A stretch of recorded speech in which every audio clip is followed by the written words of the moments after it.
కీర్తిశేషులు doctor YS Rajasekhara Reddy గారి 7వ వర్ధంతి రేపు 2వ తేదీ జరగబోతుంది. నేను ఆయన మంత్రివర్గంలో పనిచేసే వాడిగా మళ్ళీ అతని ఆలోచనల్ని, అతని పరిపాలనా దక్షతని ఒకసారి ఈ సందర్భంగా మీ ద్వారా మాట్లాడాలని భావించి జ్ఞాపకం చేసుకుంటున్నాను ఒకసారి ఆయన్ని. రాష్ట్రం ఆంధ్రప్రదేశ్ రాష్ట్రం. అంతకుముందు 2002, 2003, 2004లో ఆనాడు రాజశేఖర రెడ్డి గారి ప్రభుత్వం వచ్చేంత వరకు కూడా విపరీతమైనటువంటి కరువు, ప్రజల్లో ఒక రకమైనటువంటి జీవించలేమనేటువంటి ఒక భయం, ఇన్సెక్యూరిటీ. ఈ రాష్ట్రం నుంచి అనేక మంది రైతులు ఇతర ప్రాంతాలకు వలసలు వెళ్ళటం, వ్యవసాయాన్ని ఇక కొనసాగించలేమని మెడకు ఉరితాడు తగిలించుకొని చనిపోవటం. ఒకవైపు ఆనాడు అధికారంలో ఉండే తెలుగుదేశం ప్రభుత్వాన్ని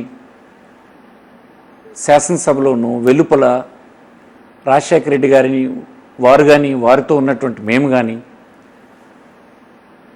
ప్రజలకు భరోసా కల్పించాలని చెప్పినప్పుడు వినిపించుకోకుండా నిర్లక్ష్యం చేయడం చూసినప్పుడు ఆయన ఒక కార్యక్రమం చేశారు. రాష్ట్ర ప్రజలందరికీ ఒక పాదయాత్రను చేస్తూ ఒక భరోసా ఇచ్చారు. మీరు అధైర్యపడవద్దు,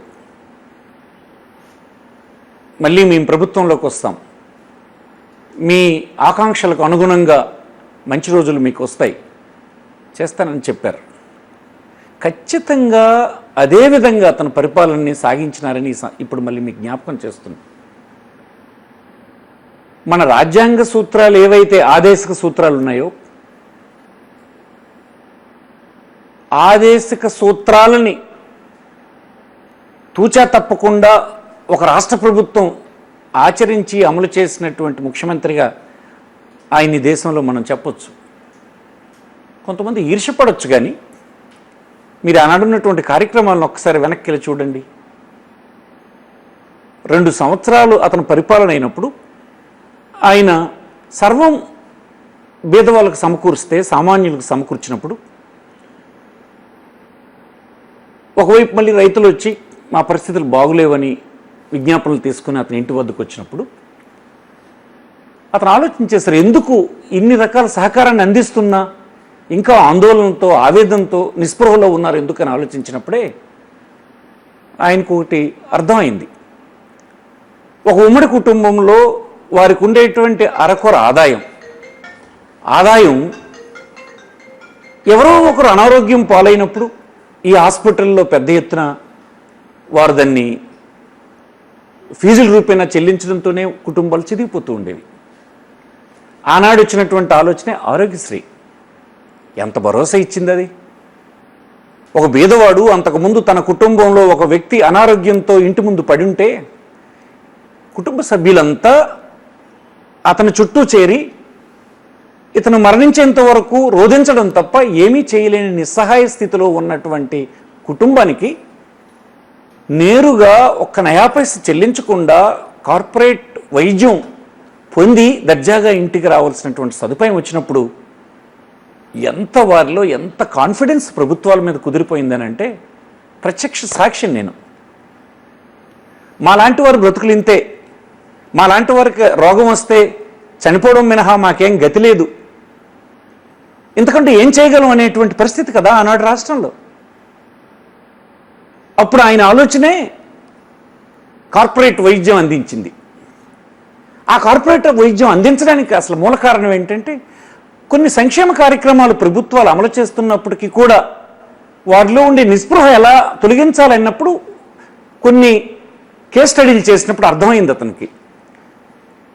ఇట్లాగా ఆ కుటుంబంలో, ఉమ్మడి కుటుంబంలో ప్రతి సంవత్సరం ఎవరో ఒకరు అనారోగ్యం పాలవడం, ఆ ఫీజులు చెల్లించలేక ఉన్నటువంటి కొద్దో గొప్ప వ్యవసాయ భూమినో, ఇల్లునో, మెడలో ఉన్నటువంటి వస్తువులను తాకట్టు పెట్టి నిస్సహాయంగా, నిస్పృహతో బ్రతికినటువంటి సందర్భాలు ఆయన దృష్టికి వచ్చినప్పుడు అది తొలగించడానికి తెచ్చిన స్కీమే రాజీవ్ ఆరోగ్యశ్రీ. అది దేశంలో మొట్టమొదట కదా మన రాష్ట్రంలో అమలు చేసినటువంటి ప్రోగ్రాం కదా.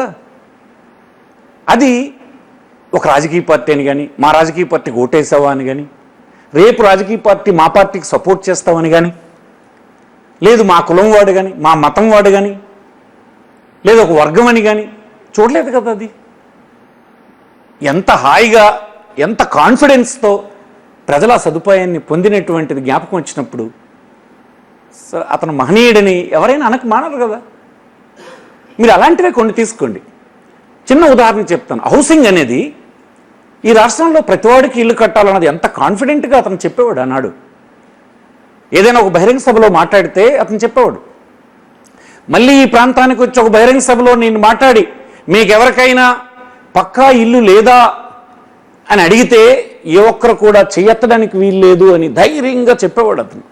అందులో ఎంత కాన్ఫిడెన్స్ ఉండేదంటే, ఎంత భరోసా ఉండేదంటే.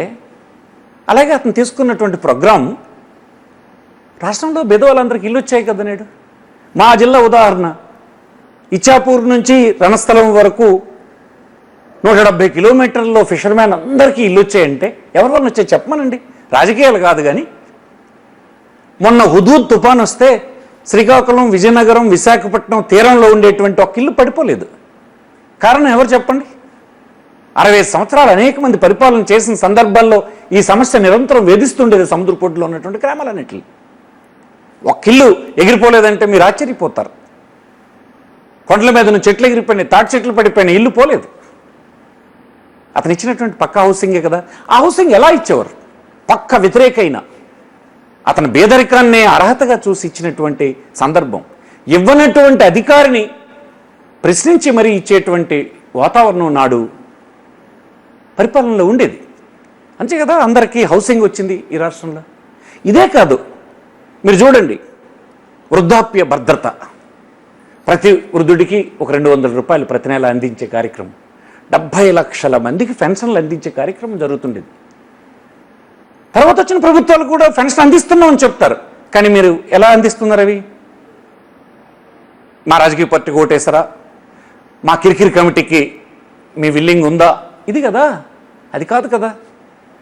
ఒక రాష్ట్ర ప్రభుత్వం అమలు చేస్తున్న ఒక సంక్షేమ కార్యక్రమం కులం, మతం, వర్గం, ధనం, కండబలం, గొంతు బలం ఏమీ లేనటువంటి వాడు పొందగలిసినటువంటి స్థితికి రావడం అనేది గొప్ప పరిపాలన. అది రాజశేఖర రెడ్డి వల్ల సాధ్యమైంది కదా. మీకు ఎందుకు అంతెందుకు?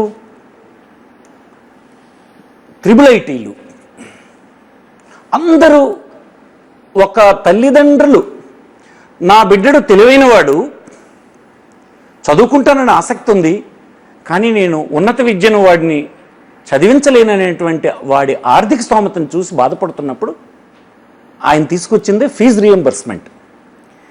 తన రాష్ట్రంలో ఉండే ఏ పేద తల్లిదండ్రులు కూడా తన కొడుకు పేదరికం వలన ఉన్నత విద్యను అభ్యసించలేదనేటువంటి అపవాదు ఉండకూడదని, ఆ నిరుత్సాహం ఉండకూడదని ఫీజు రీఎంబర్స్మెంట్ తెచ్చారు. ఈవేళ అనేక మారుమూల గ్రామాల్లో ఒక పేదవాడి కొడుకో కూతురో ఉన్నత విద్యను అభ్యసించి ఆ కుటుంబం ట్రాన్స్ఫార్మ్ కావడానికి దోహదపడే స్థితి వచ్చిందంటే ఆయన తీసుకొచ్చిన కార్యక్రమమే కదా. చాలామంది విమర్శలు చేయొచ్చు, కానీ బై అండ్ లార్జ్ సొసైటీని, ఉన్నటువంటి అన్ని వర్గాల్ని అభివృద్ధి చేయాలని, కాన్ఫిడెన్స్ని నింపాలని, రాజ్యాంగంలో ఉండేటువంటి మౌలికమైన ఆదేశక సూత్రాలకు అనుగుణంగా పరిపాలన చేయాలని ఆలోచన చేసింది రాజశేఖర రెడ్డి గారు అవుతారు తప్ప ఇంకొకరు కాదు. ఇలాంటివి ఎన్ని ఉదాహరణలు నేను చెప్పను. అభివృద్ధి తీసుకోండి మీరు. ఒకప్పుడు మా శ్రీకాకుళం జిల్లా గురించి మాట్లాడదాం. చెప్పండి, 11 సెన్సస్లో, అంటే 2011 సెన్సస్లో ఇప్పుడు ఈ రాష్ట్రంలో ఉండే అన్ని జిల్లాల కంటే అత్యంత తలసరి ఆదాయం తక్కువ ఉన్నటువంటి జిల్లాగా శ్రీకాకుళం నమోదైంది. కృష్ణ కమిషన్ రాష్ట్రాన్ని విభజించడానికి పెద్ద స్టడీ చేసి ఒక నివేదిక ఇచ్చారు. వారు కూడా చెప్పారు ఈ రాష్ట్రంలో అన్నిటికంటే వెనుకబడిన ప్రాంతం శ్రీకాకుళం జిల్లా అని. శివరామకృష్ణ గారు రాజధాని ఎక్కడ పెట్టాలన్నటువంటి నివేదిక నోట్ ఇచ్చారు. ఆయన కూడా గుర్తించారు శ్రీకాకుళం జిల్లా వెనుకబడిన ప్రాంతం అని. మీ పరిపాలనలో ఎక్కడుంది? నేను అడుగుతున్నా, నేను ఇది విమర్శించానని కాదు, కానీ ఏది మీ మీ మీ పరిపాలనలో ఇది లేదు కదా. ఈ అంశం మీరు తీసుకొని అది రెక్టిఫై చేసే ప్రయత్నం మీరు చేయలేదు కదా. అంచేత ఇది రాజశేఖర రెడ్డి గారి పరిపాలనతో ఇంకొకరి పరిపాలన సరిపోల్చలేమని నేను మనం చేస్తున్నాను. అది ప్రజలకు భరోసా ఇచ్చినటువంటి పరిపాలన, ప్రజలకు ఒక ఆత్మవిశ్వాసాన్ని ఇచ్చినటువంటి పరిపాలన. ఇది ఎప్పటికీ ఈ రాష్ట్ర ప్రజలకు గుర్తుండే పరిపాలనగా మిగులుతుందని నేను అభిప్రాయపడుతున్నాను. నమస్కారం.